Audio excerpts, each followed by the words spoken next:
কি ছিল না আমার! রূপ, যৌবন, টাকা, স্মার্ট, সব দিক দিয়ে এই পিয়ন্তির চেয়ে বেশি বেশি ছিলাম। তবু তবুও তার চোখে সারাক্ষণ ঘৃণা দেখেছি, এমনকি মরে যাবার আগ পর্যন্ত। মহিলাটি বলতে বলতে ঠোঁট কামড়ে কান্না থামালো। এই বয়সে এসে তার কান্না মানায় না। অতীত ভুলে যাওয়ার জন্য নিজেই ভালোবেসে অন্য লোকে সংসার করছে, তবুও কেন ওই ইহসান চৌধুরী তার পিছু ছাড়ে না? কি ছিল ওই লোকটার মাঝে যেটা এত বছর সংসার করেও স্বামীর মাঝে পেল না? পুরুষটির পাশে বসে তার মাথা বুকে টেনে নিল, আদুরে কণ্ঠে বলল, ভুল মানুষকে ভালোবাসা মহাপাপ। সেই পাপ তুই করেছিস, এর শাস্তি আজীবন ভোগ করতেই হবে। এইসব ভুলে যা, বর্তমান জীবনে সুখী হ। ভাইয়ের বুক থেকেই মাথা ঝাঁকালো, চশমা খুলে নিঃশ্বাস নিয়ে বলল, বেশ, তবে তাই হোক।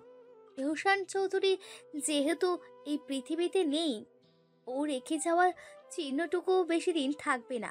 লক্ষ্মী ছেলেটাকে বাবা মায়ের কাছেই তাকে পাঠানোর ব্যবস্থা করো। যতবার ছেলেটিকে দেখি সেই যৌবনের ইহসানকে মনে পড়ে। আমি আর পারছি না ভাইয়া, কিছু একটা করো।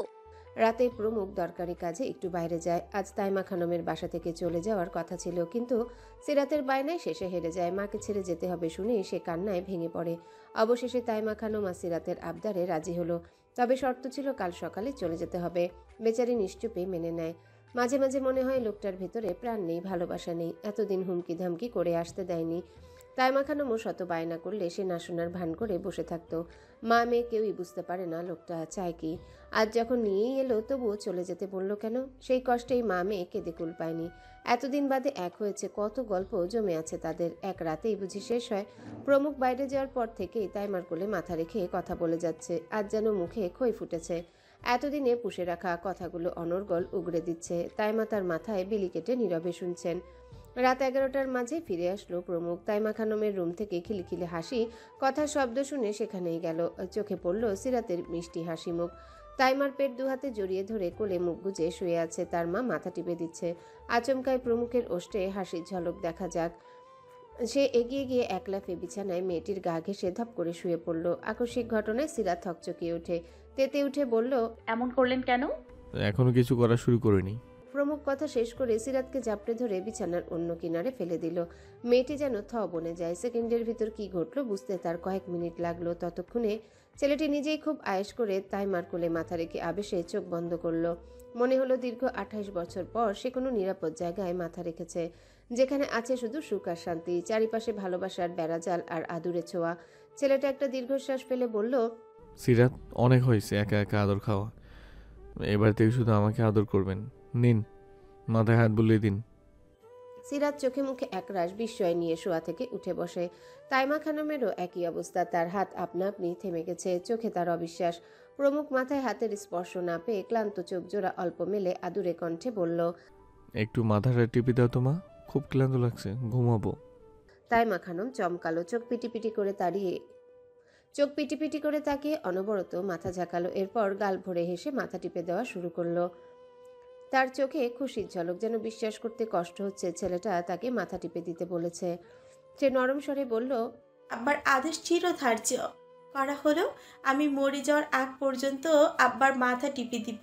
প্রমুখ অদর ভাগিয়ে হেসে বেশ নড়ে চড়ে চোখ বন্ধ করে, যেন এই মুহূর্তে সে শুধুই আদরটুকু অনুভব করবে, তাছাড়া বাইরে বাকি সব তার কানেও পৌঁছাবে না। সিরাতের ঘোর কাটলো ততক্ষণে। যে ছেলেটির লাইফস্টাইল পুরোটাই ভিন্ন, একা একা বাসায় নিজের মতো থাকতো, পরিপাটি পছন্দ করে, সবসময় সবাইকে ধমকের উপর রাখে, সেই ছেলেটি তার মায়ের এতটা কাছে যাবে কখনো ভাবেনি সে। মেয়েটি হালকা ঢোক গিলে এক লাফে প্রমুখের পাশে বসে বলল, এটা কি হলো? উত্তর দিল না ছেলেটি, শুধু রহস্যময় হাসলো। সিরাত খেপে গিয়ে বলল, সব কিছুতে ভাগ বসাচ্ছেন। ভাগ বসানোর দরকার আছে? তোমার জিনিস মানে আমার, আমার জিনিস মানে তোমার। তাহলে তোমার মা কি শুধু তোমার মা?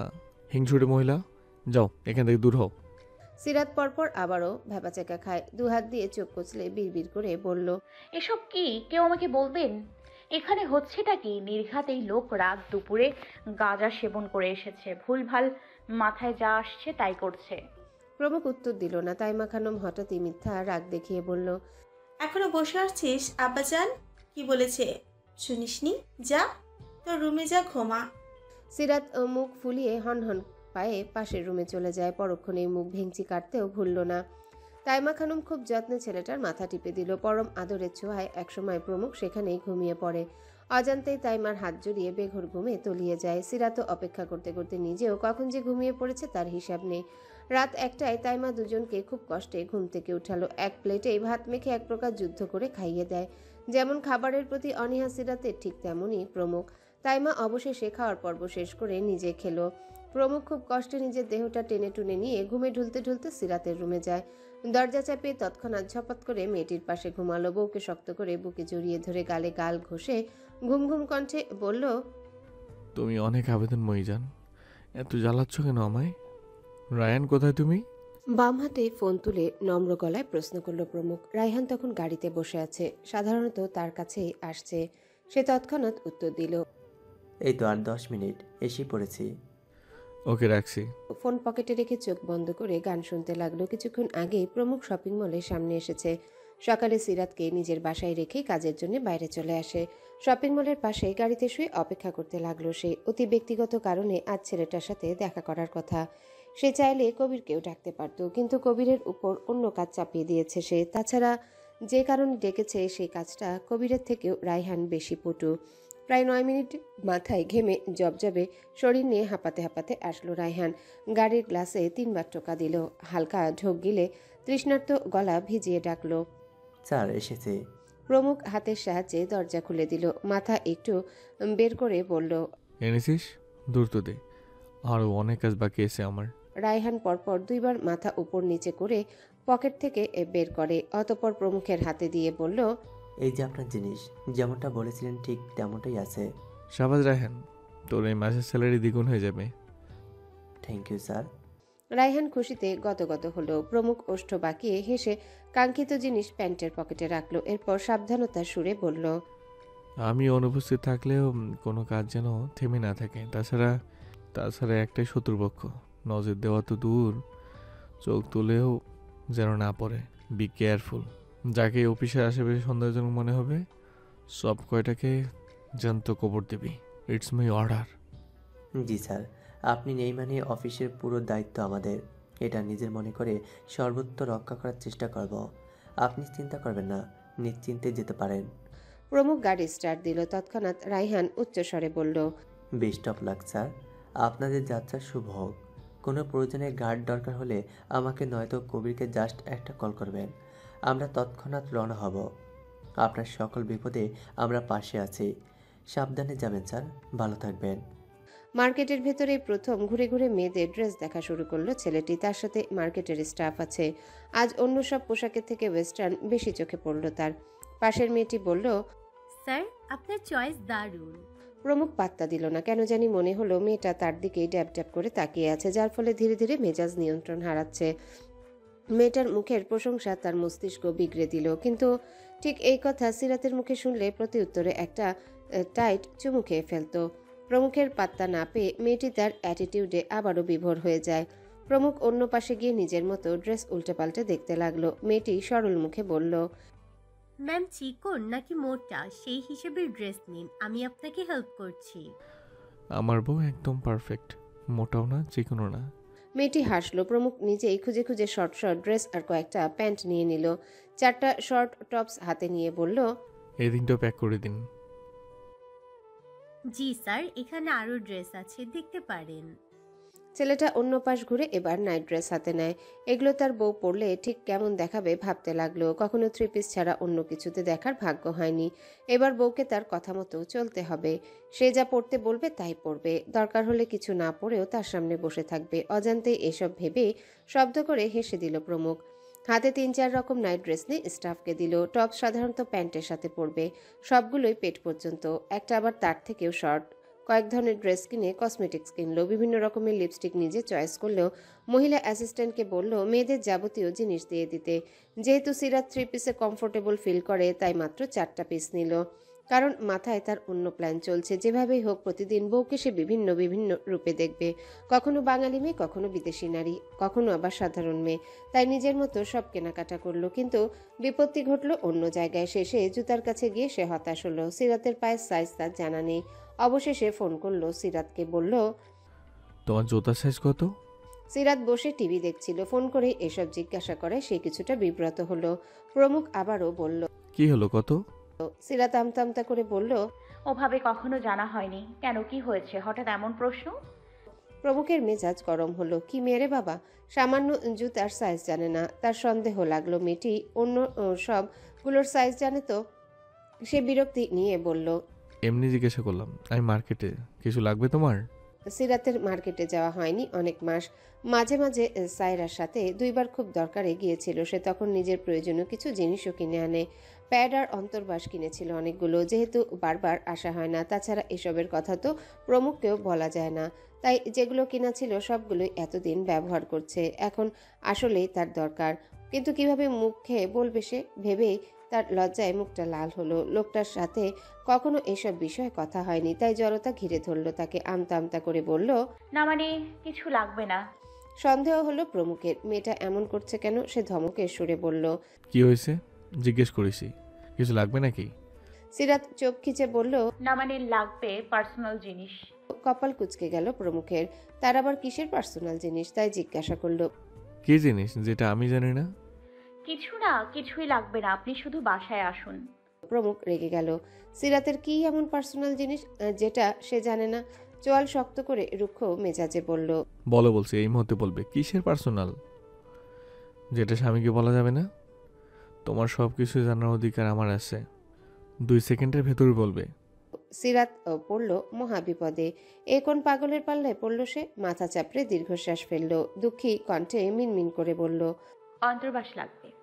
কথা বলেই ফট করে কল কেটে দেয় সিরাত। থতমত খেলো ছেলেটি। মুখটা তৎক্ষণাৎ চুপসে গেল। এই পরিস্থিতির জন্য মোটেও প্রস্তুত ছিল না বেচারা। অবশ্য সেও ভুলে গিয়েছিল এসবের কথা, কিন্তু কিভাবে এত কেয়ারলেস হলো? স্বামী যখন হয়েছে তার লাইফের কিছুর খেয়াল রাখাও নিজেরই দায়িত্ব। তাড়াহুড়ো করে ফোন পকেটে পুরে ঘন শ্বাস ফেললো কয়েকবার। হালকা ঢোক গিলে ভাবলো মেয়েদের প্রাইভেট জিনিসের কথা মনেই পড়েনি তার। তাছাড়া সিরাত সবসময় নিজের প্রাইভেসি সর্বোচ্চভাবে মেনে চলতো। একসাথে থেকেও বিব্রত বোধ করার মতো সিচুয়েশনে পড়েনি সিরাত। ছেলেটা আগেই তার জন্য আলাদা কাভার্ড বরাদ্দ করেছিল, তাই প্রবলেমও হয়নি। নিজের জিনিসগুলো অনায়াসে সেখানেই রাখত। প্রমুখ অজান্তেই ওষ্ঠ প্রসারিত করে হেসে মহিলা অ্যাসিস্ট্যান্টকে ডাক দিল, কিন্তু বিপত্তি ঘটল আবারও সাইজ নিয়ে। ফোঁস করে নিঃশ্বাস ফেলে হতাশার সুরে বলল। হয়তো 36। মেয়েটা হাসলো মনে মনে, বুঝতে পারলো লজ্জা পাচ্ছে। প্রমুখ মেয়েদের প্রয়োজনীয় আরও কিছু জিনিস নিল। এবার আর বলতে হয়নি, মস্তিষ্ক ঘেটে বের হয়েছে কি কি লাগে মেয়েদের। নিজেই চয়েস করে প্যাক করলো। এরপর অ্যাসিস্ট্যান্ট মেয়েটির পায়ের মাপেই জুতা জোড়া নেয়। অতঃপর নিজের জন্যে দেখে দেখে প্যান্ট শার্ট, টি শার্ট আর শার্ট নিল। পারফিউম আর একটা ঘড়ি কিনলো। বিল পে করার পর মার্কেট থেকে ফিরে আসার সময় চোখে পড়লো একটা জর্জেটের সফেদ সাদা শাড়ি। দেখতে সাদা মেঘের মতন। ফিনফিনে সাদা শাড়িটি চিকন চাকন সিরাতের গায়ের সাথে লেগে থাকবে কি মনে হতে সেটা হাতে তুললো। শুভ্র রঙের শাড়িটা নিয়ে অ্যাসিস্ট্যান্টকে বলল। অটো প্যাক করুন, সাথে ইনার আর ব্লাউজ দিয়ে দিন। স্যার পেটিকোটও দিব? প্রমুখ মাথা ঝাঁকিয়ে হ্যাঁ বলল। এরপর কিছু মনে হতে নরম স্বরে বলল। এর সাথে ম্যাচিং করে পাঞ্জাবি আছে? জি স্যার, অবশ্যই আছে। গ্রেট, দিয়ে দিন।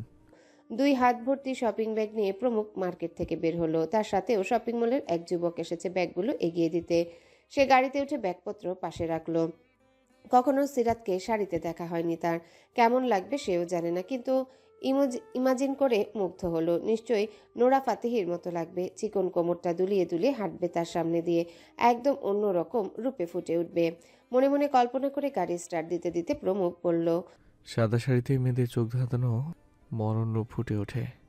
যতবার তোমার ওই রূপে দেখে তাকাবো আমার চোখ ঝলসে যাবে, মস্তিষ্ক নিয়ন্ত্রণ হারাবে, আর আমি হারাবো হুঁশ জ্ঞান। আনমনে বইয়ের সৌন্দর্যের বিবরণ দিয়ে হাসলো। কল্পনায় বিভোর হয়ে আবারও বলল। তোমাকেও পরিপূর্ণ যুবতী নারীদের মতো লাগবে সিরাত। সব সৌন্দর্য উপচে পড়বে গায়ে, একদম আমার বউ বউ লাগবে। তাছাড়া শাড়ি পরে বসে থাকবে আমার সামনে, আর আমি বেহায়ার মতো তাকিয়ে দেখবো তোমায়। সময়টা মধ্যরাত, চারিপাশে নিস্তব্ধ নিশ্চুপ পরিবেশ, ঘন কালো অন্ধকারে গা ছমছমে অবস্থা। সাধারণ মানুষও এই সময় জেগে থাকতে ভয় পাবে। নির্জন রাতের আধারে বালিশে মুখ গুজে অনবরত কাঁদছে এক কিশোরী। ছোট চঞ্চল নরম হৃদয় নিমিষেই ক্ষুণ্ণ হলো তার। চোখের অশ্রুগুলো বালিশে পড়ে ভিজে গেছে, কিন্তু তবুও তার কান্না থামার জো নেই। সে বিষণ্ণ মনে ফুপিয়ে ফুপিয়ে কাঁদছে। অবশ্য বয়সটা তার আবেগের, ছোট্ট বিষয় নিয়েও কেঁদে ফেলে কোমল মেয়েটি। অতিরিক্ত ইমোশন যাকে বলে। পছন্দের টেডি বিয়ারও তার মা ফেলে দিলে সারা বাসা মাথায় তুলে কান্নাকাটি করে বাপের কাছে এক বস্তা অভিযোগ করে। আজও এই কান্নার পিছনে অদ্ভুত এক কারণ আছে। মন কেমন কেমন করার কারণ। আজ থেকে বছর এক আগে হঠাৎই কিশোরী অনুভব করে তার কাজিন ভাইয়ের জন্য অস্থির হাঁসফাঁস লাগে। সে দূরে চলে গেলেই মনটা অশান্ত হয়, আর কাছে থাকলে সুখ সুখ অনুভব হয়। ঠিক তেমনি আজ তার মনটা খুবই বিষণ্ণ। এই মন খারাপের পেছনের ঘটনা হলো তার সেই কল্পপুরুষের জন্মদিন আজ। রাত 12টায় হোয়াটসঅ্যাপে যখন খুশি আর উত্তেজনায় এক লম্বা বিশাল মেসেজ পাঠালো, তখন খুব আশা নিয়ে বসেছিল কখন কাঙ্ক্ষিত পুরুষটির থেকে রিপ্লাই আসবে। রাত বাজলো 1টা 2টা, তবুও অপর পাশ থেকে কোনো রেসপন্স আসলো না। কিন্তু দিব্যি তাকে অনলাইনে দেখাচ্ছে। প্রোফাইলে উদাসীন ভঙ্গিতে ছবি, ভিনদেশের কোনো এক রেস্টুরেন্টে বসে আছে মানুষটা। শক্তপোক্ত দেহটায় আটসাট হয়ে লেগে আছে শার্ট, হাতে দামি ঘড়ি, চোখে চশমা থাকলেও মনে হচ্ছে ছেলেটার দেহে কোনো প্রাণ নেই। কেন নেই সেই কারণ কিশোরী নিজে অবশ্য জানে না। ছেলেটা হঠাৎ করে ভিন দেশে কেন গেল, মায়ের কাছে জিজ্ঞাসা করলে উত্তর আসেনি। রাত 2টায় যখন আশানুরূপ কিছু এলো না, তখনই বুক ফেটে কান্না জমে অশ্রুতে। মনটা অভিমানী হয় ভীষণ। তার অনুভূতির কোনো দাম নেই ওপাশের ব্যক্তির কাছে। বলতে গেলে কোনো দিনও সেভাবে তাকে লক্ষ্যই করেনি। তবু আশা ছিল একদিন ঠিক ভালোবাসবে ছেলেটা। কিন্তু মেসেঞ্জার, হোয়াটসঅ্যাপে এক গাদা টেক্সট পাঠালে 7-8 দিন পর 2-3 শব্দের রিপ্লাই আসে। সেটা নিয়েই খুশি থাকে সে। আজও ভেবেছিল ছোট হলেও মেসেজের উত্তর আসবে, অন্তত থ্যাংক ইউ আসবে। কিন্তু আসবে কি করে? লোকটা যে এখন বিদেশি, নামি দামি এক নামকরা বারে ফুর্তি করছে, নেশায় মাতাল হয়ে মদ গিলছে আর মেয়েদের সাথে নাচছে। ভিনদেশি নারীদের মাঝে এসে দুঃখ ভুলতে চায়, অশান্ত মনকে শান্ত করতে চায়। বুকের মাঝে যে কষ্ট পুষে রেখেছে সেটাও এসবে ভুলতে চায়। তবে এসব কিছুই যে এপাশের কিশোরী জানে না। তার অপেক্ষা শুধু শুদ্ধ পুরুষের জন্যে। অবশ্য শুদ্ধ পুরুষ শুধু তারই কাছে। রাত যত গভীর হওয়া শুরু করলো, তার কান্নাও গলা চেপে ধরল। নির্জন নিস্তব্ধ এই অন্ধকারে মেয়েটির কান্না ভয়ঙ্কর রূপ ধারণ করে। যে কেউ প্রথমে ভয় পেয়ে যাবে। হঠাৎই রুমের দরজা ক্যাচ করে খুলে গেল। বাইরের আলো থেকে দেখা গেল এক পুরুষালী অবয়ব। শব্দ পেয়ে মেয়েটি বালিশ থেকে হালকা মাথা তুলে দেখল। এদিকে তার চোখ মুখ ফুলে একাকার। চিকন নাকটা লাল আকার ধারণ করেছে। নাক টেনে টেনে পুরুষটিকে দেখে আবারও ফুপিয়ে উঠল। দাঁড়িয়ে থাকা পুরুষটি এত রাতে মেয়ের এই হাল দেখে অস্থির পায়ে বিছানার কাছে গেল। ঢিলে খোপা করা মেয়েটির মাথায় হাত বুলিয়ে অস্থির কণ্ঠে বলল, মা, আমার মা কাঁদে কেন? কি হয়েছে এত রাতে? কিশোরী হৃদয় বাবার আদুরে ছোঁয়ায় আরো ভেঙে যায়। শব্দ করে কেঁদে বাবাকে বুঝালো সে ভালো নেই। বাবা হয়তো বুঝলো। আলতো হাতে সারা মুখের চোখের পানি মুছিয়ে দিয়ে জড়িয়ে ধরল। আস্তে আস্তে তার কান্নার বেগ কমে আসে। বাবার কাঁধে মুখ গুজে অভিমানী কণ্ঠে অস্পষ্টভাবে বলল। পুরুষটি চমকালো। তার মানে এতদিনে তারই ভাবনা সত্যি। মেয়েটি আবেগের বয়সে ওই বেপরোয়া ছেলের প্রেমে পড়েছে, যার মাঝে ধৈর্য শান্ত বলতে কিছু নেই, শুধু আছে জেদ, রাগ আর তেজ। যে নাকি নিজের খেয়ালই রাখতে পারে না, সে অভিমানী আহ্লাদি একমাত্র মেয়ের যত্ন কিভাবে রাখবে, কিভাবে আদর ভালোবাসায় সুখে রাখবে, মেয়েটিকে কিভাবে বুঝাবে এখন? সে আর ওই ছেলেটি পুরোটাই ভিন্ন। কখনো সুখী হবে না সে, দুঃখ ছাড়া আর কিছুই পাবে না। তাছাড়া ছেলেটা তার মেয়েটিকে আদৌ পছন্দ করে তো? না করলে তখন এই একপাক্ষীয় অনুভূতির কি হবে? কিশোরীর ছোট্ট মন সামলাতে পারবে বড় ধাক্কা? এখনই মেয়েটিকে বোঝাতে হবে ছেলেটির থেকে দূরে থাকতে হবে। নিজেকে ঠান্ডা রেখে চোখ বুজে শান্ত হলো। মেয়েকে আদর করে বলল, যে দূরে যেতে চায় তাকে দূরেই থাকতে দাও। জানো তো, দড়ি বেশি টানলে ছিঁড়ে যায়, আর হালকাভাবে ধরলে ছুটে যায়। এই জন্যই স্বাভাবিক বল রেখে দড়ি টেনে ধরে রাখো। সে তোমার হলে অবশ্যই আসবে, কিন্তু অন্য কারোর হলে শত চেষ্টা করেও ফলাফল শূন্যের কোঠায় থেকে যাবে। এত কষ্টের থেকে অন্য কিছু পাবে না, সেখানে শুধুই অপূর্ণতা। বড় দম নিয়ে লোকটা দীর্ঘশ্বাস ফেলে আবারও বলল, মনে রেখো, সবাই দূরে গেলেও একটি মানুষ ভিন্ন গ্রহে থাকলেও দিন শেষে তোমার কাছে ফিরে আসবে, কারণ মানুষটি তোমার। সে ফিরে আসতে বাধ্য। মানুষটি সঠিক বলেই শুধু তোমার রবে। এখন এসব কথা বিরক্ত লাগলেও জীবনের এক পর্যায়ে অনুভব করবে, ভুল মানুষকে ভালোবাসার থেকে সঠিক মানুষের জন্য 1000 বছর অপেক্ষা করাও ঢের ভালো। তাতেও এক প্রকার সুখ আছে। তাই মরীচিকার পেছনে না ছুটে সঠিক মানুষের জন্য অপেক্ষা করো। তাতেই তোমার পূর্ণতা, তাতেই তোমার সুখ। রাত ৩টা পেরিয়ে গেছে কিছুক্ষণ আগে। খালি বাসাটা কেমন অন্ধকারে ঢাকা। প্রমুখ ডুপ্লিকেট চাবি দ্বারা দরজা খুলল। ভেতরে প্রবেশ করে বুঝতে পারল কেউ জেগে নেই। আজ সারাদিন প্রচণ্ড ব্যস্ততায় কেটেছে তার। কয়েকদিন বাইরে যাওয়ার সিদ্ধান্ত নিয়েছে বলেই এই ব্যস্ততা। অবশ্য সিরাত ওই ব্যাপারে কিছু জানে না, ইচ্ছে করে জানায়নি সে। আসলে সামনে থেকে দেখতে চায়, যখন মেয়েটি জানবে তার অনুভূতি কেমন হবে। সেজন্যই আজ নিজের একগাদা কাজ দলের ছেলেপুলুকে বুঝিয়ে রাত করে বাসায় ফিরল। সিরাত হয়তো অপেক্ষা করতে করতে ঘুমিয়ে গেছে। হাতে জিনিসপত্র নিয়ে রুমে প্রবেশ করলো। সারাটা রুম অন্ধকার করে ঘুমিয়ে আছে সিরাত। বউকে দেখে ম্লান হাসলো। ক্লান্ত দেহটা গরমে ঘেমে একাকার। সারা গায়ে থেকে ঘামের বিশ্রী গন্ধ। হাতের ব্যাগপত্র ছুঁড়ে পাশের সোফায় রাখলো।